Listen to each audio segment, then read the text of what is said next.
बार फिर इंतज़ामिया के सारे लोगों को शाबाश देता हूँ, हमारे इलेक्टेड रिप्रेजेंटेटिव्स जो हैं उनको शाबाश देता हूँ, मीडिया वालों को शाबाश देता हूँ जिन्होंने अवाम को वक्तन फ़वक्तन आगाह रखा।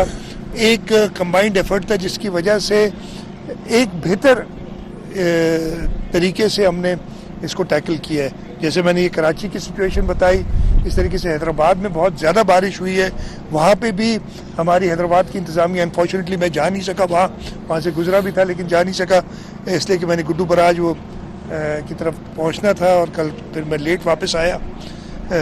उनको भी शाबाश देता हूँ।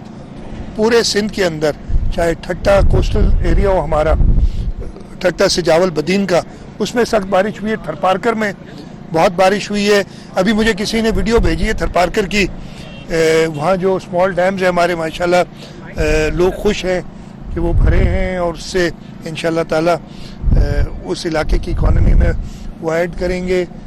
आपके राइट बैंक पे जामशोरो ज़िले में, मेरे अपने हल्के में सेवन शरीफ में बहुत बारिश हुई है, दादू में हुई है, लेकिन हर तरफ हमारी इंतज़ामिया मौजूद रही है और कोशिश ये की है कि कम से कम तकलीफ़ हो लोगों को। मैं ये सारी बात करने के बाद दोबारा आ जाता हूँ, जो दरिया का फ्लड आ रहा है, तैयारी हमारी पूरी तरीके से हुई है। हम पहले दिन से कह रहे थे कि हमने तैयारी तो सुपर फ्लड 9 लाख से ऊपर भी अगर पानी आए उसकी की हुई है, लेकिन अल्लाह ताला से ही दुआ और मुझे पूरी उम्मीद है कि हम ज़्यादा से ज़्यादा भी 6-6.5 लाख क्यूसेक से ऊपर पानी नहीं आएगा। मुझे उम्मीद है उससे भी कम आएगा पानी। इस वक्त तक 5 लाख 2,000 या 3,000 की पीक है जो कि गुजर चुकी है और पानी रिड्यूस हुआ है 10,000 क्यूसेक गुड्डू बराज पे। हमने वहाँ पे भी रिलीफ कैंप्स, लेकिन वहाँ रिलीफ कैंप्स से भी लोग आए नहीं हैं, लेकिन तैयारी हमारी पूरी है। जो अच्छी बात हुई है, हमने हेल्थ कैंप्स लगाए थे। हेल्थ कैंप्स में जो मेरे पास लास्ट थे 55,000 से ऊपर लोग आ चुके हैं और उन्होंने हमारे PDMA के मोबाइल हॉस्पिटल्स हैं वो उधर साहब मौजूद हैं। हमने लाइफ स्टॉक में, इसलिए कि लोग अपना माल मवेशी सारा ले आते हैं बाहर, उनकी वैक्सीनेशन की है और हम 10 लाख से ज़्यादा मवेशियों की, इस वक्त मुझे एग्जैक्ट नंबर नहीं, 9 लाख कुछ हज़ार तो परसों था, तो मैं सेफली कह सकता हूँ 10 लाख से ज़्यादा मवेशियों की वैक्सीनेशन की है। तो इस आजमाइश को हमने एक अपॉर्चुनिटी भी समझा है और हमने कोशिश की है कि जो भी हुकूमत इस टाइम पे लोगों की मदद के लिए कर सके वो किया गया। सीएम साहब ये बताएं कि आपने बरसात के दौरान जो लोग, मैं जुमला ज़रा सख्त इस्तेमाल कर रहा हूँ, जो लोग जायज़ कराची में बैठे हुए उनको बचाने के लिए तो आपने सारे इंतजाम किए, लेकिन जो लियारी नदी और मली नदी में नाजायज़ तौर पर और कब्जा किए लोग बैठे हुए, वो भी इंसान हैं, लेकिन ये कि उनकी वजह से ज़्यादा अमवात हुई है। मैं अभी खुद रात से, आपने सलमान अब्दुल्ला मुराद का जिक्र किया तो इत्तेफाक से उन्होंने ये नहीं बताया कि मैं भी साथ था, तो रात को देर तक जो है वो लोग जो मली नदी के अंदर बैठे हुए वो मुतासर हुए, जो लोग दूर दूर बैठे हुए उनको कोई नुकसान नहीं हुआ। तो ये आप अब बताएं कि ये लोग जो नाजायज़ तरीके से बैठे इनको कैसे निकालें, क्योंकि इल्ज़ाम तो आप पर आ रहा है। सलमान यार रिपोर्ट पूरी दिया करो, आप देखो रिपोर्ट आधी देते हो, नाराज़ हो जाते लोग, नाम नहीं लेते। देखिए आप बिल्कुल दुरुस्त फरमा रहे हैं, ये अभी का फिनोमेना नहीं है, बहुत सालों से जो इनको, इधर आप देखें, मैं तो ये सामने नज़र आ रहे हैं आपको जो इंक्रोचमेंट्स हैं और ये पक्के मकानात बनाए हुए हैं, दरिया है ये, दरियाओं के बीच में, और इस वजह से नुकसान होता है। लेकिन हम इंसानियत के हवाले से तो अभी हम रास्ते में आ रहे थे, मुझे इंफॉर्मेशन मिनिस्टर साहब बात कर रहे थे, हमने कहा कि यार एक ह्यूमैनिटेरियन इशू हो जाता है इनको उठाने में, जाएंगे कहाँ, वो भी हमने इंतज़ाम करना है और ऑब्वियसली वो रिसोर्सेज नहीं होती कि इंतज़ाम कर सके। ये एक इशू हमारे मुल्क में है। कम अज़ कम मैं इतना कहूँगा कि हुकूमत सिंध की तरफ से दरियाओं के पेट में पक्की सोसाइटियाँ नहीं दी गई हुकूमत सिंध की तरफ से। मैं किसी और सूबे में, हमारे इस सूबे में भी अनफॉर्चुनेटली कुछ जगह पे हैं जो दरिया के पेट में दे दी गई हैं, लेकिन जो कि नहीं होनी चाहिए थी। और this is an eye opener for all of us. हम सब देखें कि इसके नुकसानात क्या होते हैं। दरियाओं का रास्ता रोकना, नेचर से फाइट करना, आर्टिफिशियली दरियाओं को बंद करना किसी न किसी वक्त कुदरत उसका मैं बदला नहीं कहता हूँ कि बदला लेती है, लेकिन दरिया अपना कब्जा तो छोड़ा रहा है। कब्जा कुदरत जो है वो इंसान को याद दिलाती है कि भाई ये तुम्हारा डोमेन नहीं है। और यही इस फ्लड्स में हुआ है, और ये हमारे लिए सबके लिए आई ओपनर है कि हम देखें कि हम अपने दरियाओं, कम से कम दरियाओं की जो फ्लोज हैं उनको खुला रखें, उस पर किसी किस्म की ये सोसाइटीज़ या किसी और वजह से रुकावटें ना डाली जाएं। सर ये बताएं कि माजी में जो भी फ्लड आया था, सुपर फ्लड भी आए थे, तो हमने एक बाकायदे फंड कायम किया था और गवर्नमेंट ने उसमें तौर पर रखी थी। तो क्या ऐसी सूरत हाल अभी है कि फंड ऐसा कायम करें? देखिए, मैं आपको बता, मैंने बताया, वो मैंने जिक्र किया। अच्छा देखिए, चेयरमैन बिलावल भुट्टो जरदारी साहब, चाहे जब वो साउथ पंजाब में थे और कल उन्होंने सक्खर में भी मीडिया से बात की, और उन्होंने हुकूमत से यही बात की कि आप इमीडिएटली इंटरनेशनल इदारों को कॉल दें। और उन्होंने फॉरेन ऑफिस से कहा है कि जब वो फॉरेन मिनिस्टर थे 2022 में फ्लड आया था, तो उन्होंने इमीडिएटली रिलीफ के लिए कॉल्स दी थी, ना सिर्फ रिहेबिलिटेशन के लिए, रिलीफ के लिए कॉल्स दी थी, और इंटरनेशनल इदारे आए थे। अल्लाह का शुक्र है इस वक्त तक सूबा सिंध में तो ऐसी सूरत हाल नहीं है, लेकिन आपने देखा गिलगित बल्तिस्तान, खैबर पख्तूनख्वा, सूबा पंजाब में सूरत हाल दी है। और उस पर चेयरमैन बिलावल भुट्टो जरदारी साहब ने सजेस्ट यही किया है हुकूमत वक्त को कि आप इमीडिएटली इंटरनेशनल जो एजेंसीज हैं उनको भी कॉल दें, और उसके साथ साथ लोगों की रिलीफ के लिए जो रिक्वायर्ड ज़रूरियातें वो पूरी करें। सूबा सिंध का जहाँ तक ताल्लुक़ है, हम एटलीस्ट मेरी ये गवर्नमेंट की लाइफ टाइम में, हमें 2008 से लेके अगर देखें तो 2010, 2011, 2012, 2014, 2015, 2020, 2022 ये सारे फ्लड्स हम देख चुके हैं। उसके बाद छोटे मोटे तो हर हुए आते, लेकिन ये मेजर जो कैटास्ट्रफीज थी, जो इम्तिहानात थे, और हर दफ़े मैं ये नहीं कहता कि हमने बहुत अच्छा काम किया है, लेकिन हम लोगों के साथ खड़े ज़रूर रहे। और इस दफ़े भी हमारी सारे लोग, इंतज़ामिया, चाहे हमारे पाकिस्तान पीपल्स पार्टी के अहदेदार हों, हमारे इलेक्टेड नुमाइंदे हों, लोगों के साथ खड़े रहे। मुझे अफसोस उन लोगों पे होता है जो कुछ कंट्रीब्यूट करने की बजाय और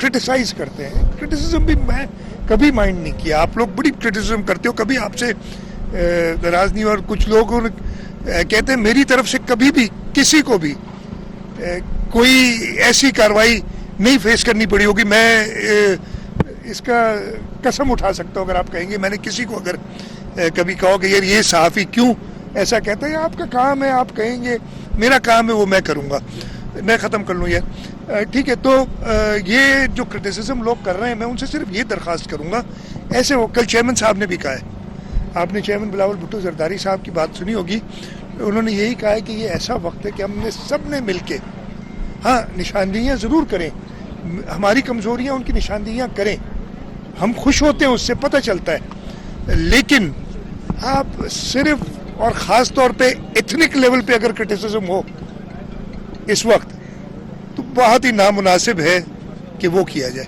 सीएम साहब ये बताइए कि आप शहर का आपने दौरा किया है, केएमसी और मेयर कराची, तो आपको पता भी होगा, आपको बता भी रहे होंगे, क्या टाउन्स 25 टाउन्स हैं और सड़कों की हालत भी आपने देखी। पिछली बारिशों में भी आपके इल्म में होगा, सारी सड़कें टूट गई और बहुत बड़ी रिस्पॉन्सिबिलिटी जो है वो टाउन एडमिनिस्ट्रेशन की है। तो क्या आप मुतमईन हैं जो टाउन की एडमिनिस्ट्रेशन है उससे, और ये सड़कें जो टूटी? देखिए, इस वक्त मैं क्रिटिसिज्म नहीं करूंगा किसी के ऊपर, सबने अपने अपने लेवल पे काम किया, मैं किसी को भी बिलिटल नहीं करूंगा कि जिसने काम नहीं किया। सबने अपनी अपनी कैपेसिटी के मुताबिक, अपने अपने एक्सपीरियंस के मुताबिक काम किया है और मैं सबको एक्नॉलेज करता हूँ। हाँ, जो कोताहियाँ हो, मेरे में भी कोताहियाँ होंगी ना, मैं ऐसा कह ही नहीं रहा हूँ, हर एक के अंदर है, हम सीखते हैं, जो है हम सब साथ मिलके कोशिश करेंगे कि उन कोताहियों से मज़ीद सबक हासिल करें ताकि अगले दफ़े, और ये अनफॉर्चुनेटली क्लाइमेट चेंज جو ہے یہ ہمیں بار بار فیس کرنا پڑے گی یہ چیزیں. ہم اگلے دفعے کے لیے اور بہتر تیاری کریں.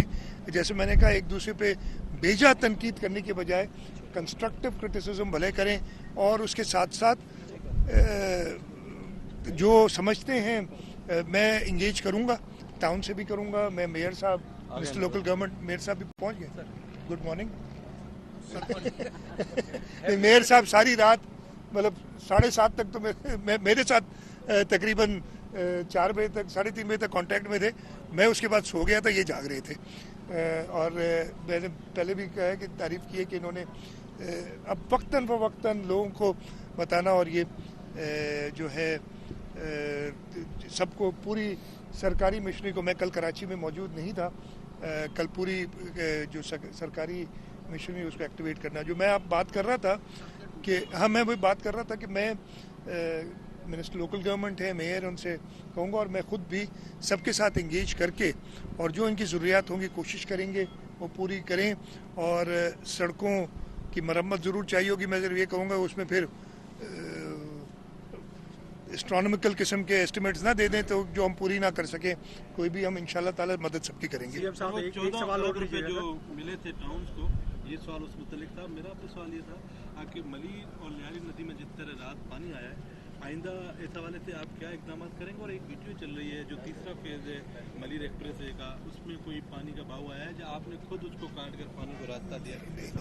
یہ دیکھو نا, جتنے منہ اتنی باتیں. انفارچونیٹلی پتہ نہیں چلتا. Malir express way under construction ہے اس جگہ پہ. ملیر ایکسپریس وے دریا کے اوپر ایک بند بن رہا ہے پراپر, تو ضرور جب پانی دریا کا آئے گا اور وہ انکمپلیٹ ہوگی تو وہاں پہ کہیں نہ کہیں سے پانی نکلے گا. دیٹ از اٹ, کوئی ایشو نہیں ہے. مطلب اپنی انرجیز کسی اچھی چیز پہ خرچ کرو نا تو وہ اچھا ہوتا ہے. میں کسی کو کرٹیسائز نہیں کروں, میں صرف تنقید کروں کہ اس وقت موقع تھا لوگوں کو بچانے کا جلد سے جلد, اور بیٹھ کے اپنی سٹوریاں بنانی. ملیر ایکسپریس الحمدللہ بالکل ٹھیک ہے, اور وہ جو پورشن تھا وہ انڈر کنسٹرکشن ہے. اور ادھر پہ اگر انڈر کنسٹرکشن میں دریا کے چڑھنے سے, ادھر تو آپ نے دیکھا کہ پورے روڈ بند کرنے پڑے گا, تھوڑا سا کہیں وہ مٹی کو اس نے کہا ہے تو کوئی ایشو نہیں ہے. دوسرا آپ کا کیسا چلتا ہے؟ ٹاؤن کو ہاں, جو 14 ارب روپے ہیں وہ خرچ نہیں کر رہے, وہ میں چیک کر لوں گا. دیکھیں نا, ان کے اپنے پیسے ہیں, انہیں خرچ کرنے چاہیے, پراپر طریقے سے کرنے چاہیے. اور نہیں کر رہے تو ہمارے پاس ایک سسٹم موجود ہے, لوکل گورنمنٹ کمیشن ہے جو ضرور اس کا کرے گی. میں ڈائریکٹلی انٹروین کرنے والا شخص ہوں نہیں کہ جا کے خود انٹروین کروں, لیکن جو سرکاری طریقہ کار ہے وہ ضرور عمل میں آئے گا. سی ایم صاحب, مجھے یہ ایک سوال بھی پوچھنا ہے کہ ابھی آپ لوگ خود ہی فرمایا, ہم اپنے بڑے بوڑھوں سے بھی یہ سنتے رہے کہ پانی اپنا راستہ واپس لیتی ہے نمبر 1. تو ماضی میں ہم نے دیکھا کہ کراچی میں انکروچمنٹ کے خلاف جو آپریشنس تھے, تھڈو ڈیم میں یہ صورتحال پیدا ہوئی, چند سال کے بعد دوبارہ ریپیٹ ہوئی. آپ نہیں سمجھتے کہ اب جو بے دخل کرنے کی بات نہیں کرو, جو چانڈیو صاحب نے بھی نہیں. دیکھیں اب ادھر ایشو کیا ہے, میں آپ کو بتاتا ہوں, میں آپ کو جواب دیتا ہوں. ادھر ایشو کیا ہے, سادی ٹاؤن اور سادی گارڈنز یہ وہ پانی کے راستے میں ہے. جب پانی, اور یہ ایشو کیا ہوا, ناردرن بائی پاس بنا, نہیں تو پانی ایک اور طرف جاتا تھا. اب ناردرن بائی پاس بننے کی وجہ سے پانی جب ادھر رکتا ہے وہ پھر M9 کراس کرتا ہے, M9 کراس کر کے آگے سادی گارڈنز اور سادی ٹاؤن کی طرف جاتا ہے. ہم نے انٹرونشن کی ہے, آپ لوگ نے دیکھی ہوگی. ادھر ایک پانی کو گزارنے کے لیے M9 سے, میں بھی خود دیکھ کے آیا, ادھر کھڑا بھی ہوا تھا, ایک کلورٹ بنانی پڑی. ایک ہے موجود لیکن بہت چھوٹی سی کلورٹ ہے, لیکن اب جو پانی سارا رک جاتا ہے بیکاز آف ناردرن بائی پاس جو بنایا گیا اس وقت. اگین پراپر پلاننگ کا فقدان رہا ہے, اور میں کسی کو بلیم نہیں کرتا. پتہ نہیں یہ لوگ سمجھے تھے کہ بارشیں اب ہوں گی نہیں, کبھی پانی آئے گا نہیں, لیکن کلائمیٹ چینج کی وجہ سے سب کی آنکھیں کھل گئی ہیں. وہ جو ہے M9 کے اوپر وہ FWO نے بنانے, پیسے ہم دے رہے ہیں, پیسے ہم دینے کے لیے تیار ہیں, لیکن وہ ابھی تک بننا ہے تاکہ وہ پانی وہاں سے جائے. اس کے آگے ایک بنائی ہوئی ہے ہم نے پوری نئی انٹرونشن کر کے, ایک نہر بنائی ہوئی جو اس کو پھر لٹھ نالے میں, اور لٹھ نالے سے ملیر ندی میں وہ پانی لے جائے گی. وہاں پہ بھی ایشوز ہیں 2-3, اور ہم نے دیکھے, میں نے پہلے بھی دیکھے ہوئے تھے. وہاں پہ وہ کنٹونمنٹ ایریا میں بلڈنگز بنی ہیں, جب گرین بیلٹ ہوتا تھا جس کے اندر سے ہم نے نالا بنایا ہے, اس کے اوپر ملٹی سٹوریڈ بلڈنگز نے اپنی کار پارکنگ لگا دی ہے بنا کے. ہم اس کے اوپر ایکشن لے رہے ہیں, اور انشاءاللہ جو بھی متعلقہ لوگ ہیں جنہوں نے وہ اجازت دی ان سے بات کریں گے کہ آپ گرین بیلٹس کے اندر تو نہ دیں گے, تو یہ ایشوز میں کسی کو اگین بلیم نہیں کر رہا ہوں، یہ ہر ایک کی کوتاہیاں ہیں جو ہمارے سامنے آتی ہیں، اور انشاءاللہ تعالیٰ کوشش کریں گے ان کو درست کریں گے. تھینک ٹھیک ہے یو. جی.